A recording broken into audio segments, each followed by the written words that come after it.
I had like a little. I dislocated last week, and like that's the most I can go now. Down. Hmm. But I got the MRI and everything. It's not nothing is broken. It's just came out of place. Hmm. Put it back. In the moment didn't hurt. Now it hurts. That's good news because I was like, fuck, this might Hmm. cause me big troubles. Hmm. But in the fight was fine. Yeah. At one time I had an injury here, not from Oh fighting, shit. and a piece of glass, like in my arm to the bone. And at the moment did not hurt. But then it hurt a lot for 2 months. Damn, that's a big cut. How'd that happen? Window. Well, we're talking about winter time. I slip on some ice and catch myself on the window. And it's not safety glass. It's in the glass. Did touch any big artery or? Every time my heart would beat, this flap of skin here was inside my arm, and then when my heart would beat, would be like. Holy shit. Every time my heart beat, like 4 inches, like 10, 11 centimeters, like a rainbow of blood. That's crazy. That's a biggest cut. Not fun. Did that take anything of your motion, range of motion, movement? My strength is very good, no problem. Muscle good, but I feel like in this part of my hand, if we had to go to like very cold place like the Arctic or Alaska, if I had to do hiking, I feel like I have to be careful. I could get frostbite here. Oh wow. Maybe the blood flow is not the same to this part of my hand. That makes sense. But my hand, everything's strong. I can punch good. I can lift heavy things. Nice. Did this happen before or after you started training? I think I was 18. No, Oh, this is a long time ago. Long time ago. I was 18. Yeah, I recommend you don't do this. What are you doing here in OC? I had some business things here, and then I visited a friend last night and have client meetings, and then everybody wanted to do a podcast with me right now. So I said, okay. So, right. I mean, I didn't know you were here. I hit you up and said, hey, next time you're in OC, and you were like, oh, I'm here. I say, well, yeah, let's do it. Thank you for thinking of me. Anytime. Thanks for coming by. With how long you been training, grappling and fighting overall? I started training boxing, like right now, like 4 years ago. I started training, Paulie Malignaggi? Yeah. Yeah, so Paulie was 5-time champion in boxing, and he was a friend. And we were having dinner in Miami once, and I asked him, Paulie, will you make time to help me with boxing? And he said, Derek, I never trained nobody. I'm not a trainer. I'm not a coach. I say, yeah, but you're a 5-time champion, and you know some things about boxing that I don't know. So come and try it, and if it goes good, we train, come every month. We train together, yeah? And I was 300 pounds. I was fat. I was 300. This is right after COVID, all the COVID nonsense, and the gyms are closed. Because I was strong. I was lifting weights before, but they closed the gym, so my muscle will go down. I get fat. And I make a lot of money in the stock market, at least at this time, but I was very out of shape. So I asked Paulie if he would help me. Then I know Jake Shields for a long time. I met him through... He's a great grappler, too. Through Nick Diaz. I met him originally through Nick Diaz. And then I asked Jake if he would come help me. So Paulie and I started in October 4 years ago. And then Jake and I started in November 4 years ago. I mean, in terms of like training, there's so many people that have different routes in terms of like how they get promoted or what they train, but to me it's crazy all the smoke that you get caught on just because you train, you got an achievement, you get promoted to black belt, and he got so like barrelized on hating side, on celebrating side, and like to me watching from the outside, I was like, what's really the problem? Like there shouldn't be any problem or opinion whatsoever. Like it's not like someone give you a first place trophy on a tournament that you didn't compete. It's like you got promoted because you trained for many years. And when I started seeing, I was trying to figure out what was the thing behind it. Like I was like, there shouldn't be an issue with a person getting promoted. on any sport? Everybody they keep saying, "Oh, like you think you're BJ Penn, you think you're BJ Penn, you get black belt in 3.5 years," and they poke in, and two things about this is BJ Penn was my inspiration to do this. When I see BJ Penn years ago, I see he beating everybody. He was an amazing athlete, and he fighting in higher weight divisions too. As Right. a smaller man fighting For big that men. 185 against Loro Machida. I have big respect for BJ Penn. But I when I understood, I don't know, more than 10 years ago, I hear the story that he got his black belt in I think 3.5 years, Yeah. but he was working with like from the beginning private instruction With with the high level pioneers. black belts, yeah.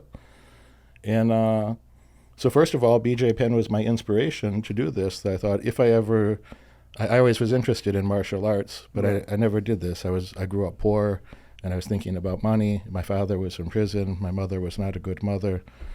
And I need to make money. Since I was 7 years old, I'm making money from entrepreneurship. My father went to prison. My uncle went to prison for cocaine dealing, for cocaine trafficking. And my aunt say to my mother, to me in front of my mother, I was 7 years old. I'm this tall, And she said, "You are the man of the house now. You have to help your mother. You have to make some money. You have to do some things to help your mother." And this was like, I took this seriously. It was like tremendous pressure for like a child, Right. And I'm not trying to tell a sad story. Like a lot of people got a sad story. I'm not saying that. I just say in some context that like, so my whole life I thought about money. Like how I can figure out how to make it. I work 100 hours a week. I still work 100 hours a week, and I don't have to, but I still do. And yeah, I mean, it's not like my first accomplishment in life, Right. I quit my last job when I was 19. I bought my first house when I was 19. I bought many houses. I built a real estate business. I helped build a business in the public speaking space with some guys here in Los Angeles. And then that business was doing $1 million a month in revenue. We're making good money. I left that business in 2019. And, my own business, I just got recently they have the ClickFunnels plaques that they track how much money comes into your cart, how much money is in the business. You cannot just lie and get one of these, it's like Right. You have a to real do it. thing, yeah.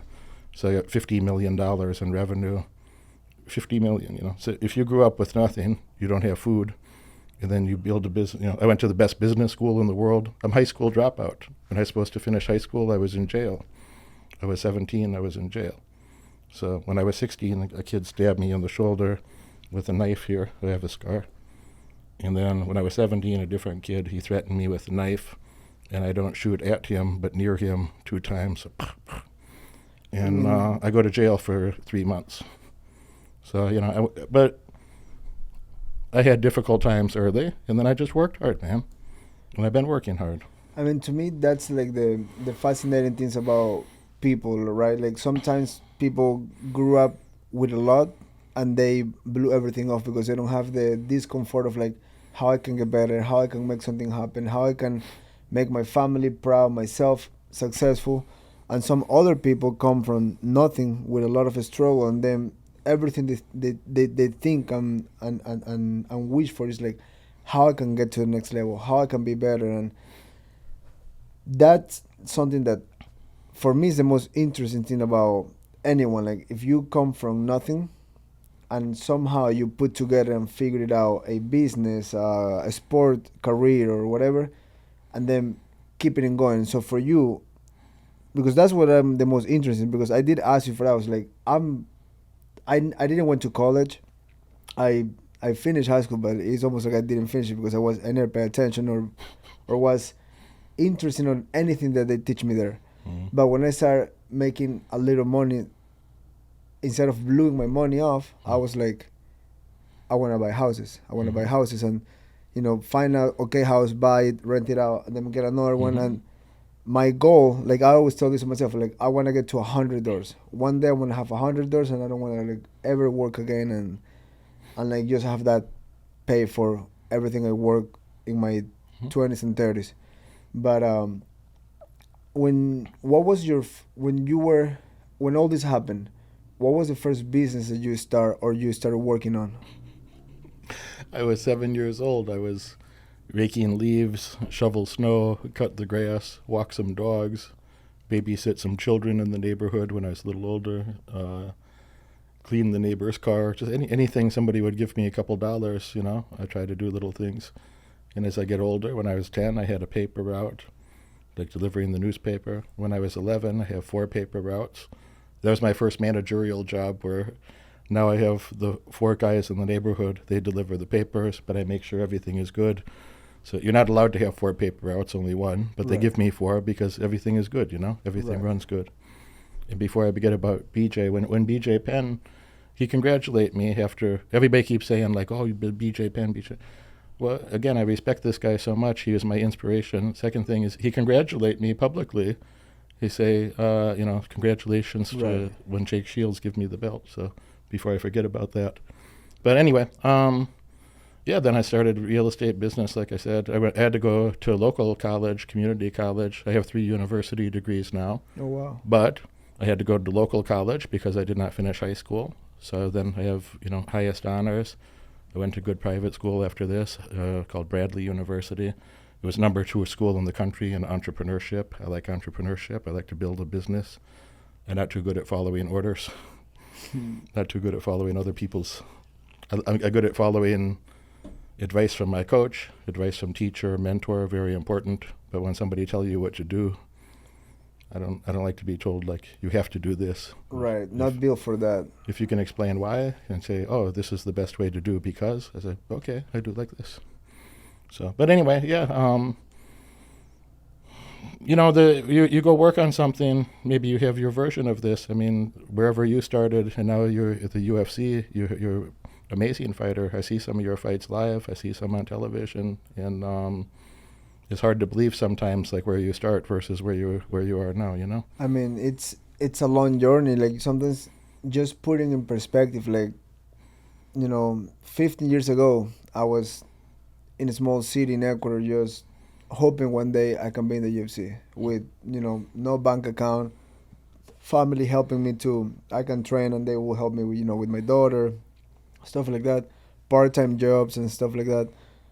Moved to the US, nothing on me, family still back home, you know, have a year to figure it out. And you go like, now looking back, you say, wow, like how far have you come just by the hunger of like, I want better, I want bigger, I want to become a world champion one day. But I mean, that is what keeps me, or most people keeps them on their toes and be like, okay, I need to do better, I need to figure it out, I need to like find a way. And that's a powerful thing to have on your side. Like when you come not having something better for yourself, and then you're like, how I can make it better for myself. That's like what keeps everyone on the same track going on.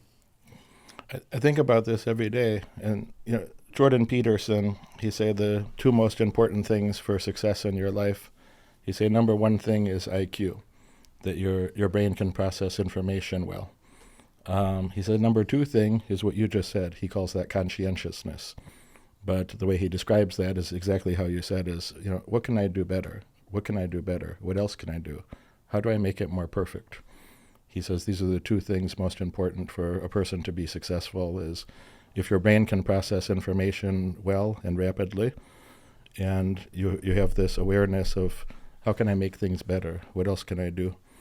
That you will be very successful. I ask all my coaches this, like this week, Lyoto Machida, he and I were together until like Monday till Thursday, we trained together.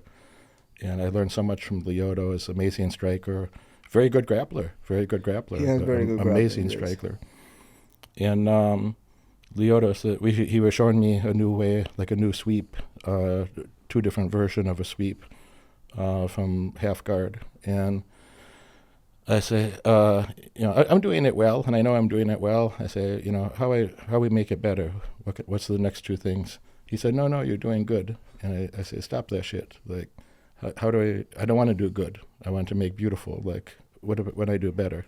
He say, okay, come here. And then we work on the next 3 things, you know. But the people on the internet, they say, you bought your belt. You paid those guys. You bought your belt. It's not real belt. Like, of course I paid the fucking guys. Do you pay your coaches?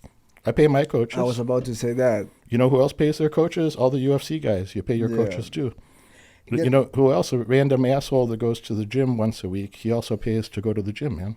He got a membership. That's what like it's so crazy. MMA fans are extremely toxic, and more. And I have learned something.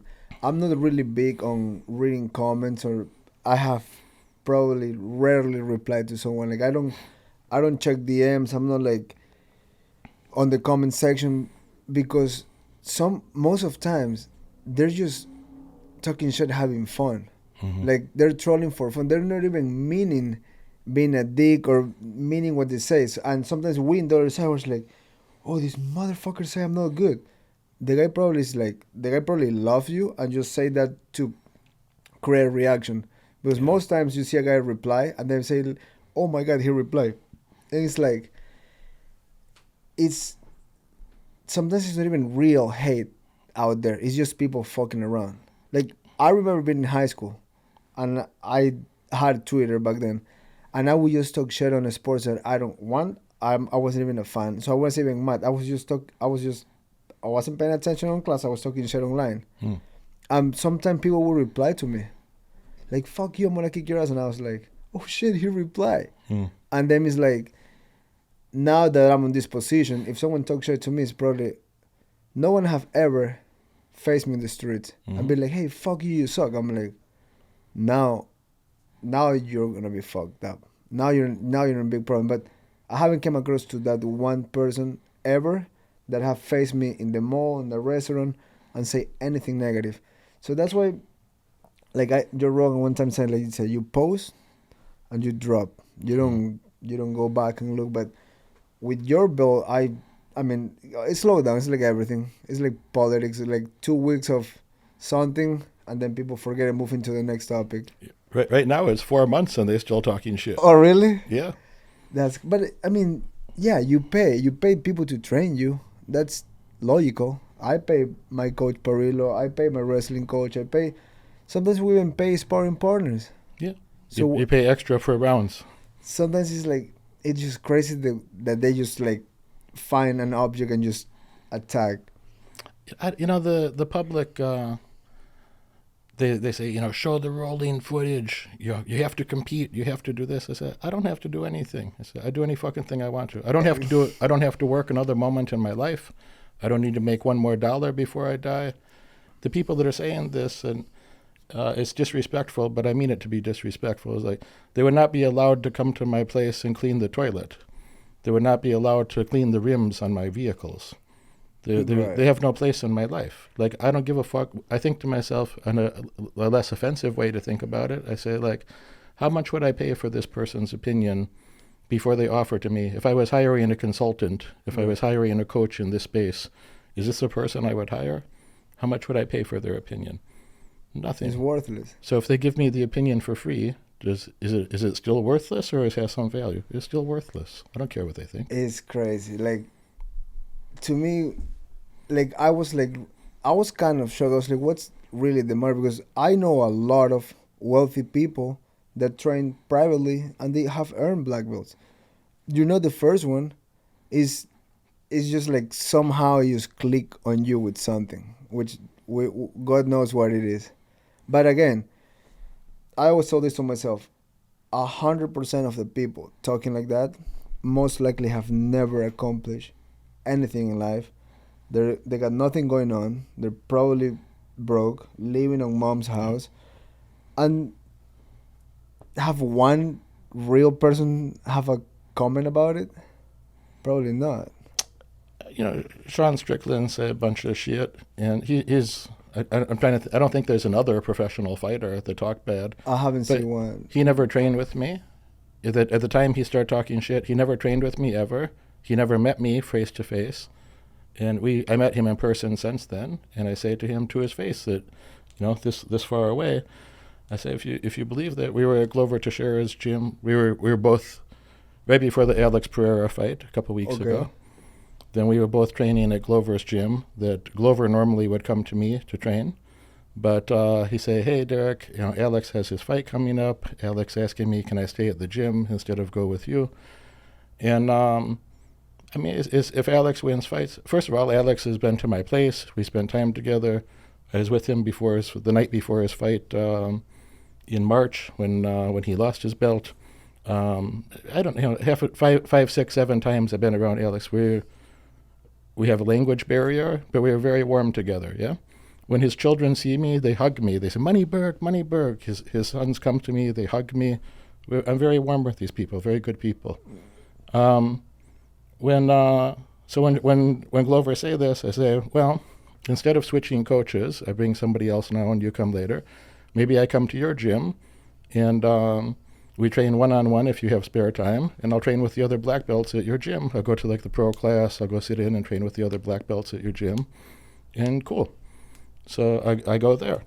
Then Glover say to me 2 days, 3 days before I come, he said, hey, just so you know, Strickland is here, Alice X Strickland, if he come to help him spar to train for his fight. And I said, that's fine. Like, I'm still coming. It's in my schedule. I'm coming. I don't care that he's there. But I say, he talk a lot of shit about me. So when I see him, I'm not going to be aggressive. I'm not going to be disruptive in your gym.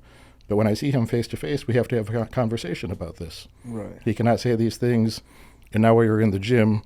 I have to speak with him about this, So Glover say, yeah, I understand. Like, no problem. So Sean already knows I'm coming to the gym. I was there. I fly in on Tuesday. Very small town in Connecticut, Danbury, Connecticut, the gym is at. It's a very small town. There's nothing to do there. I fly in on Tuesday. I spend 10 and a half hours at the gym on Wednesday. Sean don't come the whole time. He don't show up at all on Wednesday. The next day I come to the gym from 11:30 or so, 11 in the morning, 11:30 to like 5 p.m. I train. Then Glover and we have food, and I say, hey, before we go back to the gym, drop me at my hotel. I take a shower. I feel fresh. Come back with fresh clothes because we're sweating a lot earlier, So when I walk into the hotel, Sean is there. He's in the lobby. Oh, same hotel? Yeah, we stay at the same hotel. I did not know this. So he hasn't been to the gym. I just been to the gym 16 hours at that point in 2 days. He never been there. I don't know where he is, but he's not there. Okay? There's nothing to do in this town. Alex is there. Everybody else is there. So I think he's not too excited to see me at this time, That probably that conversation was repeated and he just don't want to see me right now, Like, he's uncomfortable. I'm not saying he's pussy. I'm not saying he's scared. I don't say that about him. I respect him. He's a very good fighter. But he's not coming to the gym for whatever reason. So when I see him, I say, hey, come talk with me for a minute. I say very respectfully. I said, come talk with me for a minute. And he's like, oh, yeah. And I'm like, Sean, I'd just like you to come talk with me for a minute. And he's like, well, we talk tomorrow at the gym. I said, you don't even come to the gym, bro. Like, you don't even come to the gym. And if I fly tomorrow, I will not be there. I'm going back to the gym in like 1 hour. I'm here to take a shower. I'll be back for 7 p.m. And so I just asked him to sit and talk with me. You don't want to talk with me. And I said, when you start talking shit, I send you DMs privately. I say, hey, like, I ask you, yeah, not to the public, private. I sent him private. He's saying public shit that is not true. And I send private DM, and I say, take the time to meet me. Take the time to talk to me. Like, why do you say these things? You don't even know me. And then Jake Shields talked to him, face to face and tell him, like, bro, that's not true. Like, you think I gave him a fake belt? Like, I would not do that, And then he keep talking shit. So by the time I see him at the hotel, it's like, I say, so you don't want to talk to me. I've already invited you to train with me. I say, if you think this is bullshit, come train with me. Like, respectfully. Like, I'm not challenging him. I don't disrespect him. I don't say a bad word. So come train with me and see. And it's grappling. Really, no one's going to really get hurt. It's not like punching in the face, knees, elbows. It's like, come grapple and tell me what's up. Yeah, come see. And anyway, he don't want to do that. So I say, all right. So you just want to talk shit, bro. So all you want to do is talk shit. So you don't want to talk to me. You will not sit here and talk with me. You won't come train with me. I'm going back to the gym at 7. Come back with me. We go to the gym. We train together. Come see. Right. And I'm not challenging him to a fight. For maybe the audience don't understand, but you understand what I'm saying. Is like I say to him respectfully, Right. if you don't believe this, come train with me. We go roll together. Come see. And he don't want to do that. And then I say, I don't even think you believe the shit you're saying, but if you do, let's do a public match. We do a public match together. And then I say, I don't say I beat your ass, nothing. I don't. UFC fight, he gonna win. He's a better striker than me. UFC rules, he will win. But I say to him, you cannot tap me in 5 minutes. So you will not tap me in 5 minutes. What do you say about it? He start walking away. He don't say nothing. That's crazy. After. And then he turned the camera on and talk a bunch of shit. Then he started putting his camera on and talking shit. That part was weird. Getting the selfie camera. I mean, it's even dangerous. What happens if you get punched from behind? But he have done that a few times. I have met him briefly before. We don't really have a relationship. But he did it to Bilal too. I know Bilal. Bilal has been to my property. We trained together. I like Bilal. He's a good man. He's a nice guy, yeah. I don't know him personally, but I have been across him a few times. But yeah, putting the camera out, that was crazy. Especially like the way he was talking, right? How that end after the camera was rolling? Did you just take off? There's nothing good for me to do in front of the camera. So the public can criticize all they want to, but okay, he take the camera out. He say, you know what, man? And he changes. His personality is very different. The way he is before camera, he don't even want to make eye contact. He kind of had a head down. And then, the one time he looked at me when I said, we can go train together in an hour. Like, come see. And then he looked at me. He finally make eye contact, and I say, hey, man, if you want to do a public match, we'll do a public match. So I don't think you could tap me in 5 minutes. Now, for that to be true, I have to go build my cardio, just like a fighter, like a professional fighter. Right. I need to do a fight camp for 8 weeks, 10 weeks. Because right now I got 3 minutes of great cardio. Right. If I got to fight a heavyweight, I got 3 minutes of great cardio. Because I train for self-defense. And how long is a street fight, bro? 90 seconds. Less. Or less, yeah. So I got 3 minutes of cardio for a real life situation. I'm good. If I got to go grapple a world champion professional fighter, I got to do a fight camp like anybody else. I need 8 weeks, 10 weeks, build my cardio, make everything good. And that's the best way to approach it. I mean, you're saying like I spend all this time training and doing all these things with the world champions and all the best minds in the world because I want to know how to fight. I'm not fighting professionally, but it's self-defense, which you're more than right. It will take you a minute in any street fight in the world. And it's only if it happens, right? Because there's a chance that there's never a reason to fight. Well, I'm 272 pounds. I'm about 6'2", and right now I weigh 272. There are not too many guys coming to attack me on the street, man. That's true too. There are not too many guys coming to do that. I wouldn't. I'm a little guy. You're more talented than me, so I give credit and respect where it's due. You're more talented, but I don't know. I'm pretty big. Do you carry guns? I have guns my whole life. Okay. Oh no, I mean that I carry too myself. Everybody does. I don't need to say their names, but other fighters, I know multiple world champion, UFC champion guys. They all have concealed carry permit. It's all important. I mean, that's probably one of the best self-defense out there. Yeah. People say they're going to attack me on the internet, and how you say earlier is like when somebody see me, it's two types of guys. There's a guy who's like a confident guy, something good is happening in his life. And he come up, he say, hey man, respect. I see your thing, blah, blah, blah, respect. But we talk for a couple seconds, and I say, hey man, I got to go. You want to take a picture quick? He take a picture. He'd be so happy. Everything's good. And there's a different type of guy that's like, he come to you trembling. Yeah. And like I don't make fun of this guy, by the way. It's not my purpose to make fun of him. But a guy come to you, and he's like so nervous to talk to you. It take all this energy to come talk to you. And I say, hey, calm down, man. Shake my hand. What's your name? I'm totally nice to these people. But nobody come up to me talking crazy in the world. They talk crazy on the internet. It's different to see you face to face, man. I haven't met one person that for any reason gets attacked online that they have ever get attacked in the real life attack.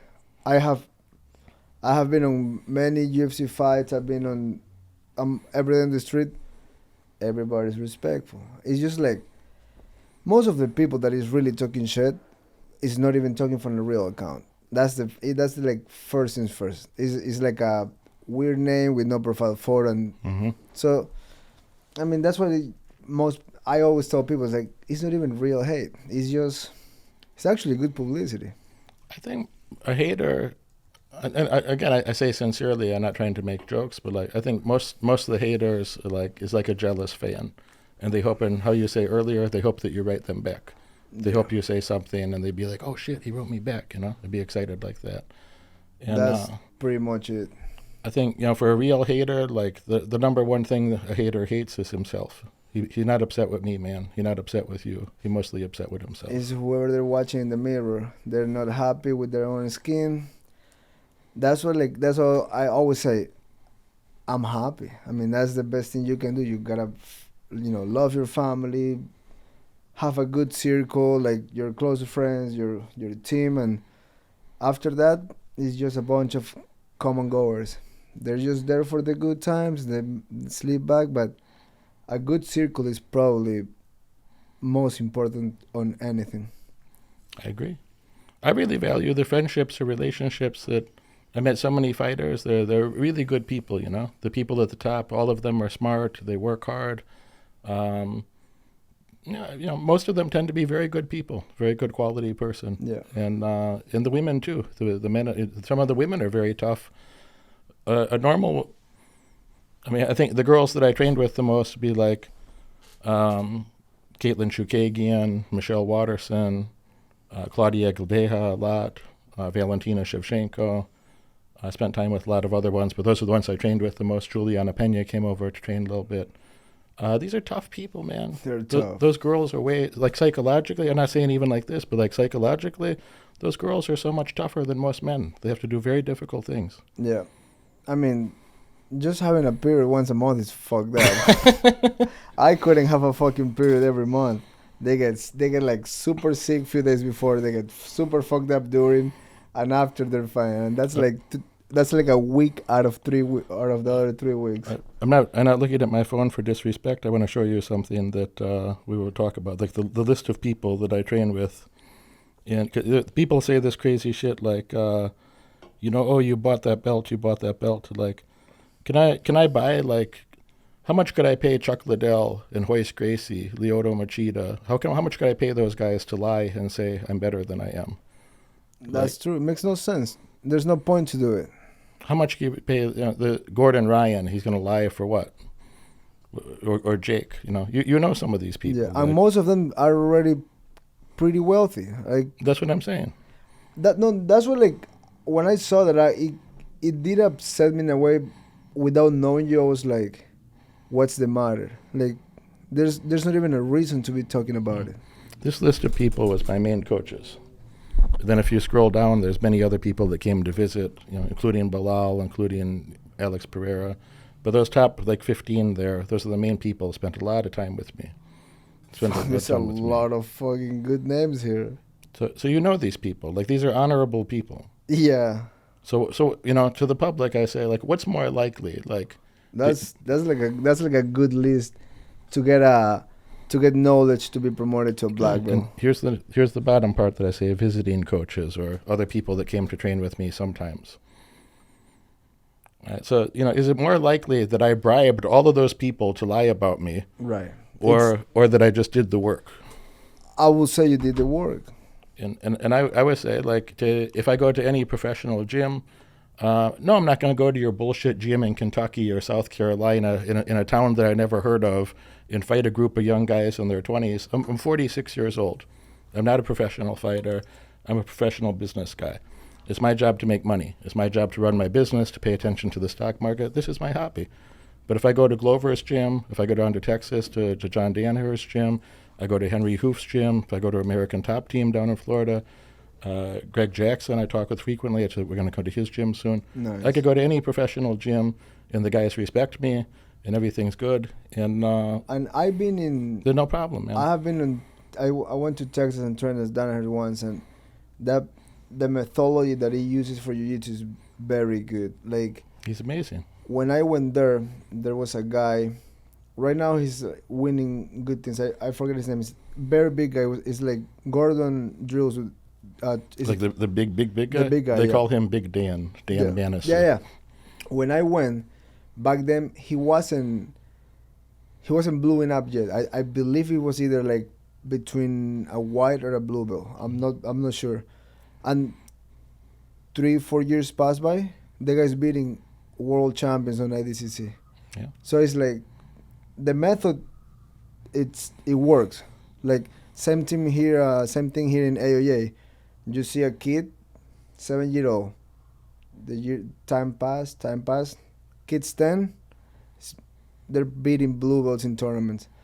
It's like these two gyms have like a method that somehow it's like every year there's producing something. And going back to you, if you're working with Gordon or John, you're gonna get faster than going to a regular gym and do shrimps every day.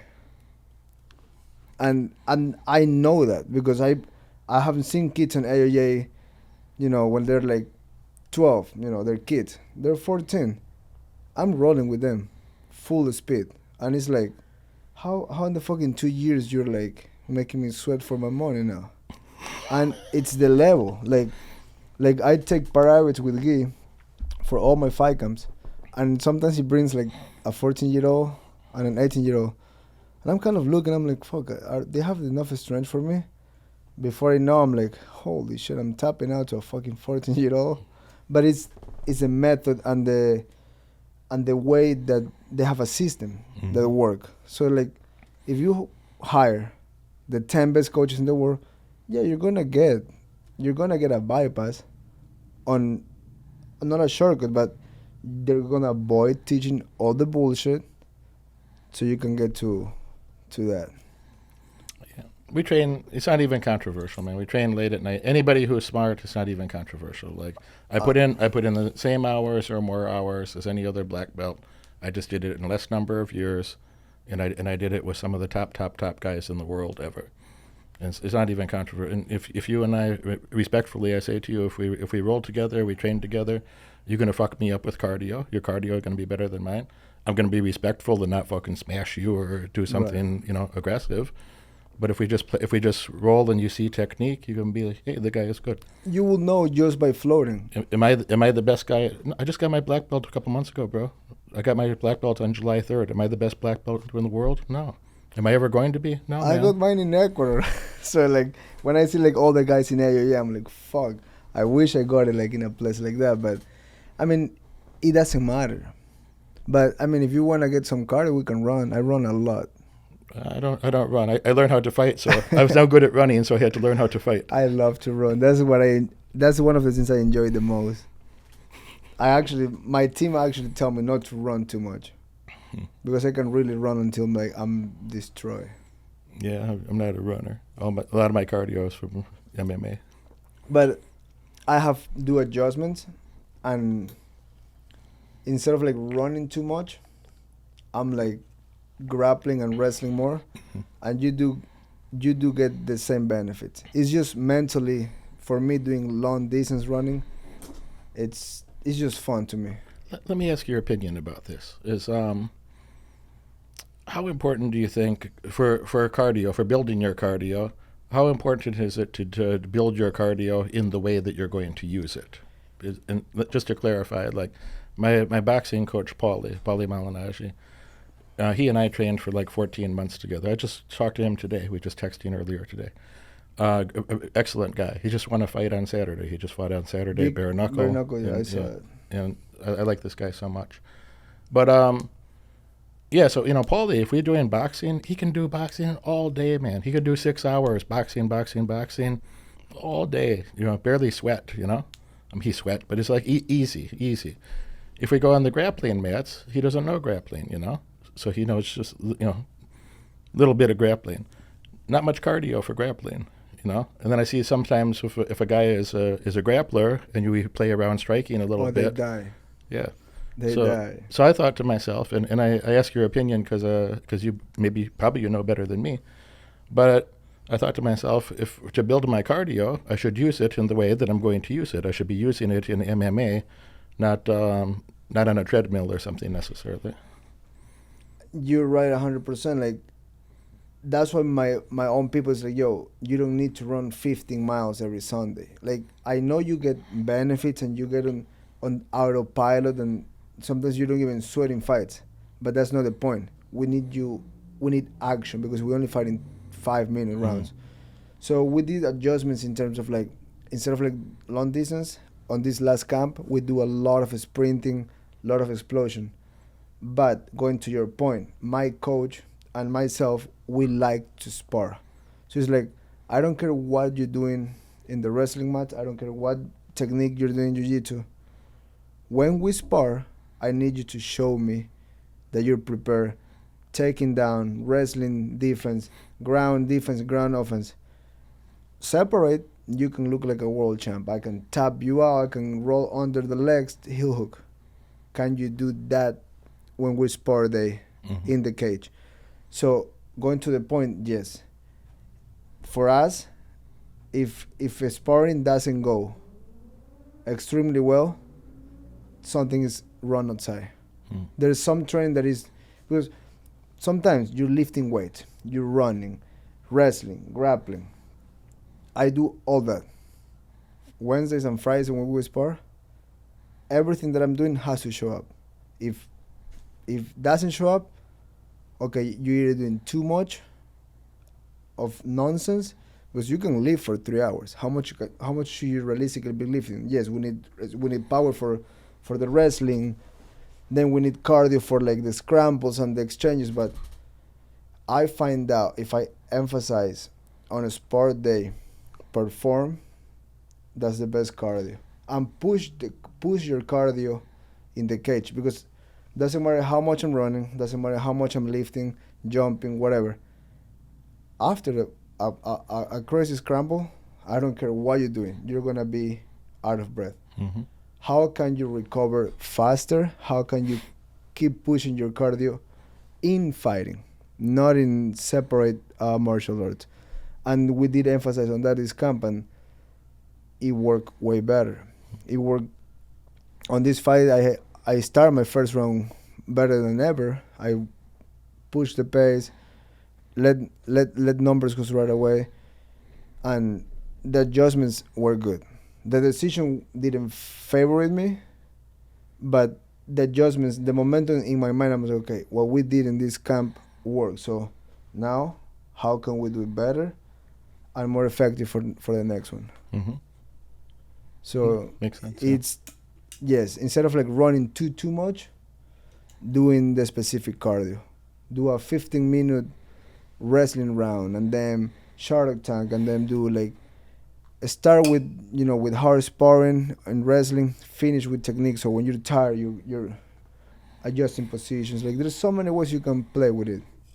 I think, what would you say to somebody who never did these things? Maybe they never did wrestling, jiu-jitsu, they never did any martial arts, but then they're on their phone and they have very strong opinion about you or me or whoever else. That is a crazy thing about how easy it is to type on your phone. Like, sometimes, let's see, I'm with my family, and there's a friend of my family in there, and, the person feels comfy, and he's just like, dude, why you didn't finish the guy? The guy was hurt. And I go, well, like, I'm like, what are you, let's say the guy's a lawyer or a doctor. I'm like, if you're a doctor, have anyone die in your hands?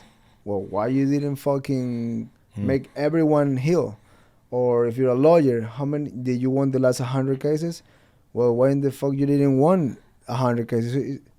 It's the same thing. Yeah. The only problem is, like, when you're in the public eye, everyone is allowed to think or talk about you. But I don't go to a buffet of lawyers and just go like, how many cases we won in the last month? Oh shit, we lost everyone? Well, fuck, you guys suck. Then I go to Twitter and find them and go, fuck you, fucking shitty ass lawyers. They don't have to deal with that. We do. And I feel like if you handle it the correct way, which is ignoring it and just letting the noise go by, you will go further. I I respond to the ones that I think I have something funny to. If it makes me laugh, I will respond. And and even the haters, there's a whole psychology of haters that, like, if you don't respond, they think you're like under your bed crying or something. Right. You're hiding in the closet, like, with a blankie crying or something. If you do respond, they say, if it didn't hurt you, you wouldn't write me back.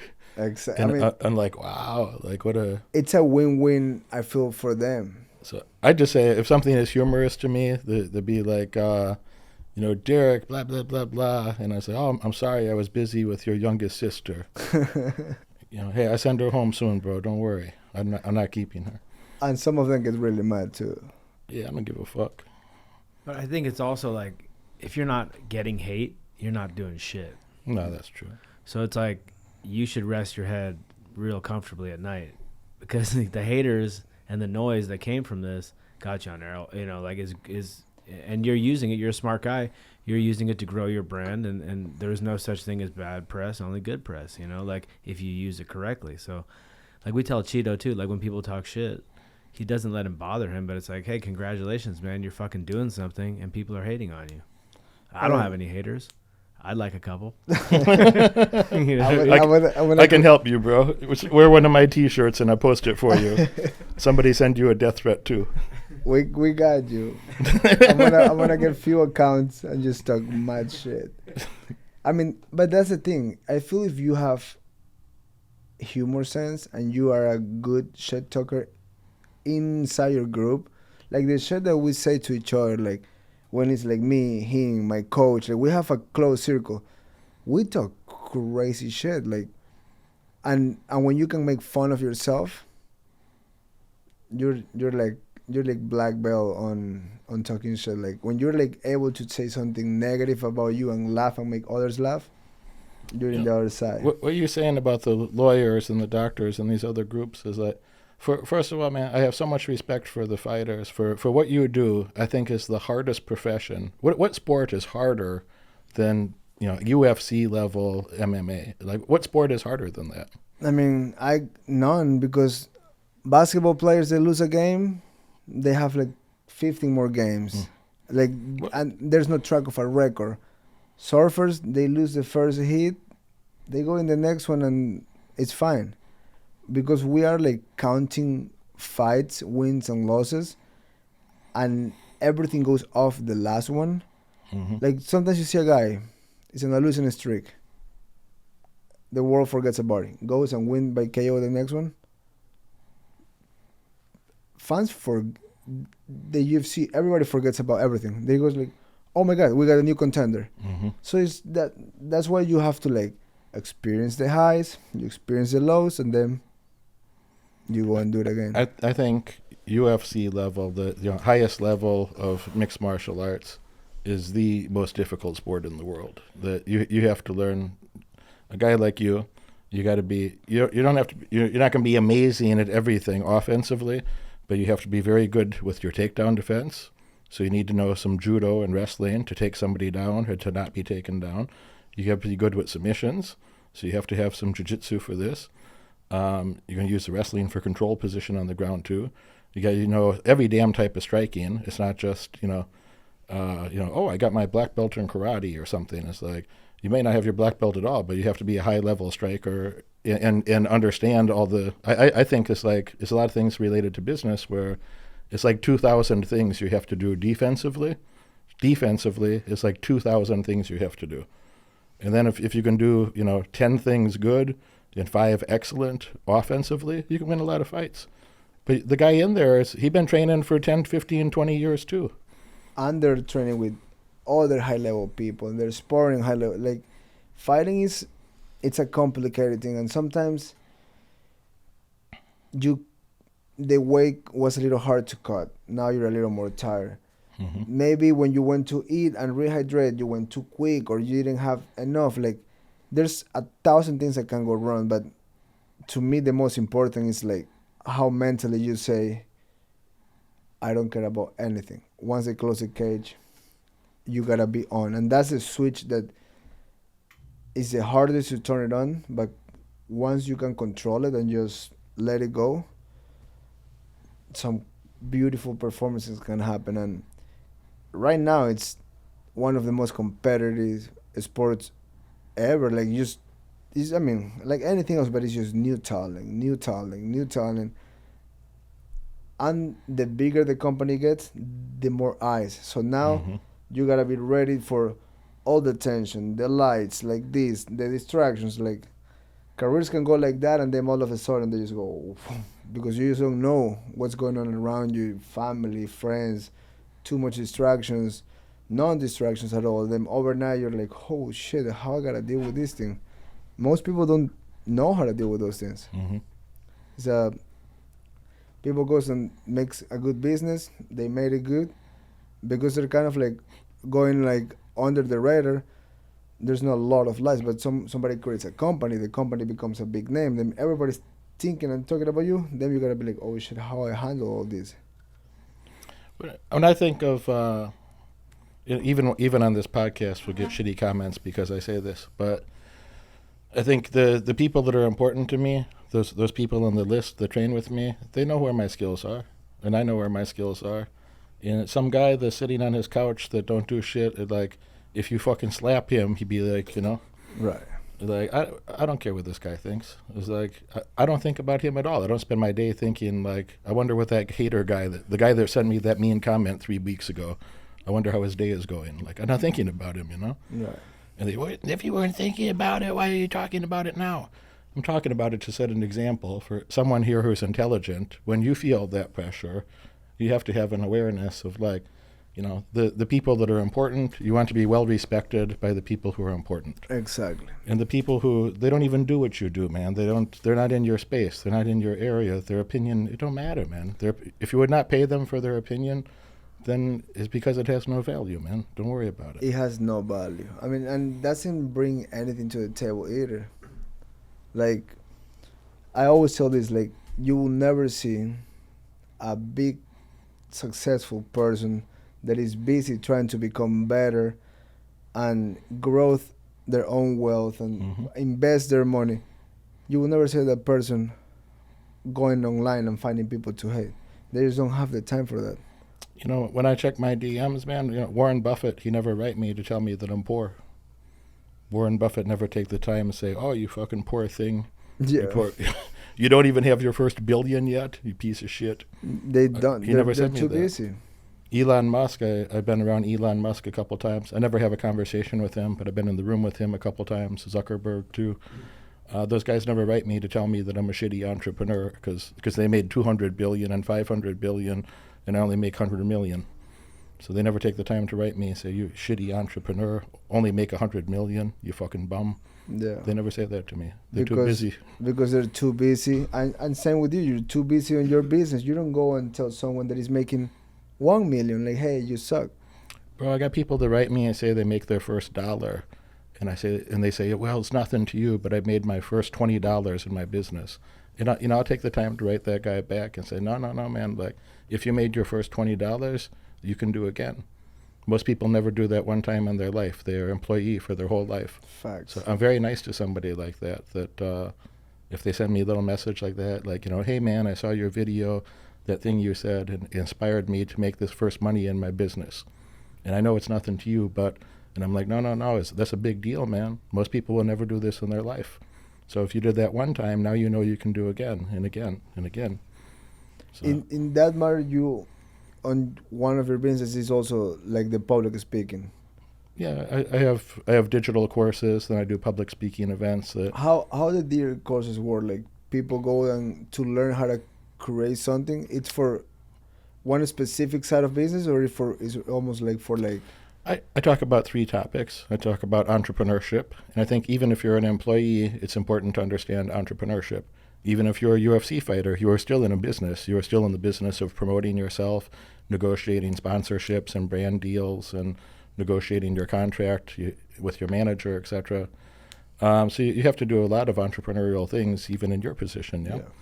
So even if you're an employee, if you understand entrepreneurship, you're going to be able to contribute more to the organization that you work for, and they're going to give you more money, and they're going to give you promotion and more status and more respect and more money. And if not, you will just leave because you make more money by yourself, So entrepreneurship is for everyone who doesn't want to stay poor. The second two things we talk about are, I have a separate course about real estate specifically, and I have a third course about global markets, primarily the stock market, but also things like bonds or commodities or foreign currency exchange, things like this, cryptocurrency. I'm not big into crypto, but some people are. So I teach those three topics: entrepreneurship, real estate, and stock market. And I think, the ideal client for me is I want to help somebody that maybe they have a job right now or they're just starting a business, and I want to take that person and help them understand how to be a better entrepreneur, that you can make more money, make good money, but not spend it all, man. You got to be able to, how you say, buy a house or invest in the stocks, invest in something so in the future your money will pay for your life. If you're working for money your whole life, man, you're going to stay poor. You have to learn how to invest. It's very important. Most people stays like that. They make a little bit, they blew it, and they go back and make a little bit instead of just put a little bit aside. In the long run, it's gonna pay off, but it's just people love the fast life, and it doesn't pay it off.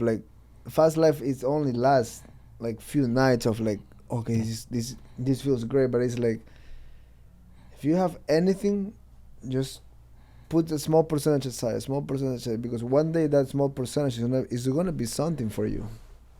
I'm very boring, man. I do the same things again and again and again. I do the same things in the stock market. I buy boring stocks. I buy boring things like real estate. And everybody, they want to get rich quick. They want to get rich right now. I don't know how to get rich quick. There's been many, many days in my life I make more than $1 million in a day. The best day I had, I made $3.4 million a couple months ago. In one day, I made $3.4 million in the stock market, one day.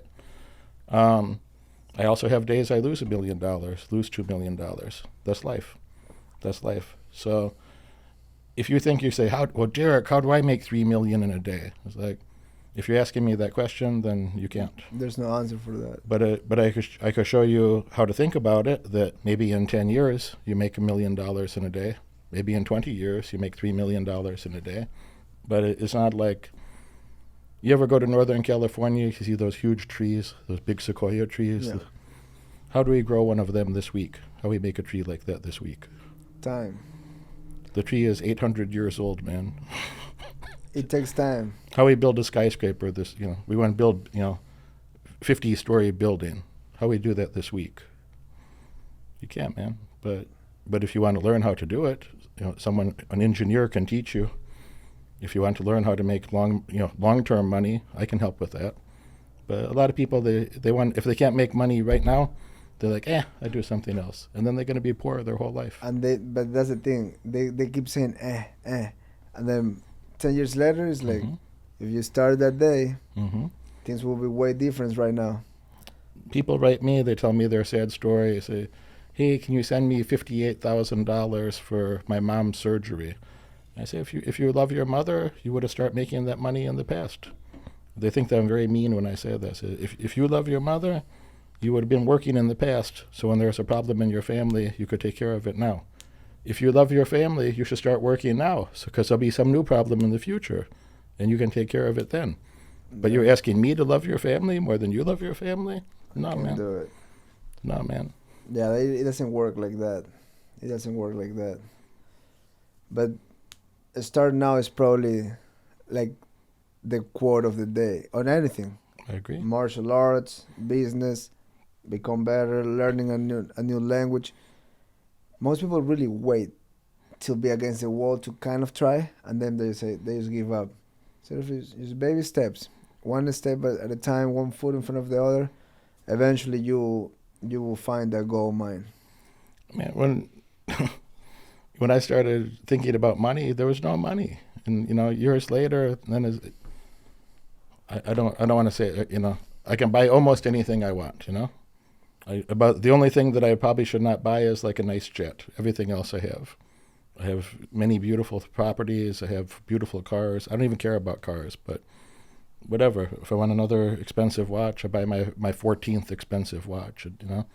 But that didn't happen accidentally, and it didn't happen overnight. It takes time, man. It takes time and work. When I want to learn about martial arts, somebody going to laugh at me, it's okay, but you will understand. It's like the first year, I just got beat up, like I just got beat up by smaller people. Sometimes Michelle Watterson, she come over 135 pounds and, twist on my arm, like modified omoplata thing and twist my arm.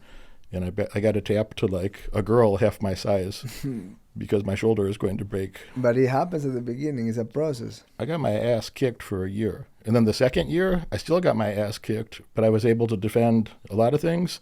So then they have to beat me up in more sophisticated ways, Right. So the first 2 years, man, it was like the third year, I start to have good defense, and then I can have some offense because I feel comfortable with my defense. And I still learn all kinds of things. I learn so much. Every time I'm training, I learn so much because these people are so smart. They've been doing this, how they spend their life, like you, you know. I love to train with you sometime. I know I learn from you. My gym is like 2 blocks that way. It's my own private place. So anytime you want to come, just let me know. And I can bring training partners. I can bring my coach, whoever. I'd be happy. I'd be excited to learn something from you. I know for sure you teach me something. Anytime. Maybe I can show you something that I learned from somebody else, but for sure I know you teach me some things, and you make your own opinion about my black belt. Everybody can learn from everybody, and I mean, it's just like, they get the experience to share, the match with other people. Like when there's people in town, I was gonna, come train. Let me, come, let's roll. We go a little harder, depending, right, if they're my size. But it's always good to just new bodies, a rotation, because it's new energy. You don't know the tactics, what they do. I'm always sparring people that I have never met before. When it's like real sparring, my coach brings guys that I don't even know where they came from, and those are the ones that feels like a real fight because you don't know how they will come at you, what they will throw. They start slow, they start fast, and has been probably one of the best ways to just get better. I'm happy. The criticism and like, oh, you come to my gym and roll with me and all these things, I'm like, I'd be happy to go to any professional gym, any professional gym, high level fighters, because they're gonna try to make me quit, they're gonna try to make me give up, but they're not trying to injure you, If you and I train together, like, I'm gonna be respectful. I'm not trying to smash you or hurt you in some way. I want you to give up. I want to make you give up if we're grappling. But I'd be very careful. Like nobody got injured training with me. But man. there wouldn't Nobody. be a malicious intent, which that's the most important thing. But then if I go to a normal gym, probably same for you. But a lot of the professional fighters say this too. If you go to a random gym, somebody tried to kill you, man. It's like the moment, their big moment in life. Back in the day, many years ago, I used to go to like open mats. I went to one open mat. I never went again because the guys were trying to like kill you, and I was like, yo, not worth it. Yeah. So, that's probably the main reason I have my own gym. Like, there's no memberships. It's just me and my coach, and my coach is the one in charge. They make fun of me for this, but I do the same thing. I spent $4 million to make my own weightlifting gym and my own MMA gym. I spent $4 million on the real estate and the equipment. Is 3,600 square feet, so is bigger than most people's home, bigger than a nice home. Is have all professional weightlifting equipment, all professional MMA gym, everything is wonderful, and I fly in the best coaches. Everybody come train with me. It's worth it. The public make fun of this. They say, you come to my gym and I'm a 2-stripe white belt and I'll kill you in 30 seconds. And okay, bro. Fuck off, Louis. They won't do shit.